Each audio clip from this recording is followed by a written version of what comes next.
আমরাও সেরকম আশা নিয়েছিলাম মহলার দিন আমাদের ছুটি দেবে, কয়েকদিন ছুটি পাবো বেশি করে।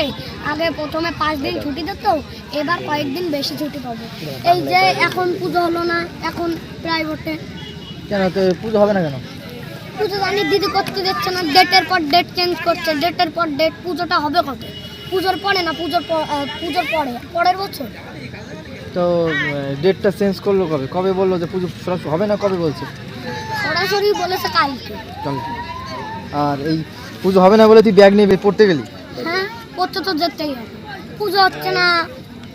তো এবার ভেবেছিলাম মেলা হবে, কয়েকদিন বেশ ছুটি পাবো। তো এবার যখন পুজো হচ্ছে না, তাহলে এবার তোর কি মনে কি আনন্দ খুব বল? না, কেন দুঃখ? কেন পুজো হচ্ছে না? পুজো না হলে কি আনন্দ দুঃখ হ্যাঁ, হবে? পুজো না হলে দুঃখ হবে। কেন?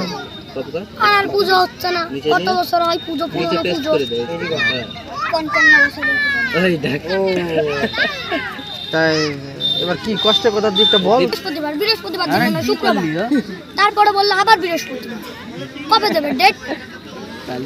তাহলে তোদের পুজোটা আর হচ্ছে না, তাই তো? হ্যাঁ, এই দেখ, তোর কাছ থেকেই লোকে শুনতে চাচ্ছে যে পুজোটা হবে কি হবে না। কারণ দেখ, তোকে অনেকেই চেনে। হ্যাঁ, দেখছি হয় নাকি, দেখি। শোন তোকে বলছে, তোকে অনেকেই চেনে। এবার তোর মুখ থেকে সবাই শুনতে যাচ্ছে যে তোদের এই যে বাড়ির পাশে যে পুজোটা হয়, তোদের পুজোটা হবে কি হবে না? হবে না, এক কথা হবে না।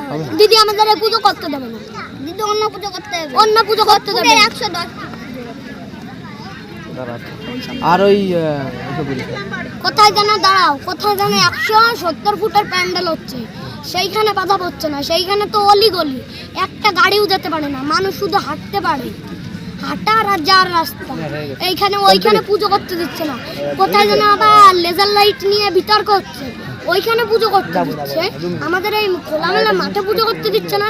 কোথায় যেন আবার 100 ফুটের আমাদের ডাকা দেখি পুজো হচ্ছে, ঠাকুর থার্মোকলের ঠাকুর তো ব্যান। ওখানে কত জমি, এই যে আমাদের এইখানে স্কুল মাঠ আছে, ওই স্কুল মাঠের ওইটুকু জমি, তাছাড়া সামনে দিয়ে বিল্ডিং, ওইখানে পুজো করতে দিচ্ছে। আমাদের এইখানে পুজো করতে দিচ্ছে না কেন? দিদির কি সবসময় জ্বালা বাচ্চা? আমাদের এইখানেই নেই। আমরা পুজো করবো না? আমরা গ্রামের মানুষ কুকুর না গরু ছাগল? আর শহরের মানুষ পুজো করবো না?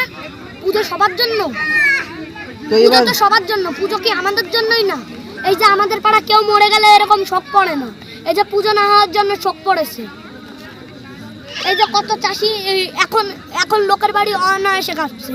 আগে মানুষ খেত 3 বার, এখন খাচ্ছে 1 বার পুজোর জন্য। হ্যাঁ, কেউ ঘুমাতেও পারছে না রাতের বেলা ভালো করে এই পুজোর জন্য। দিদি সেটা বুঝছে না, দিদির বিবেক নেই। দিদি কি করছে?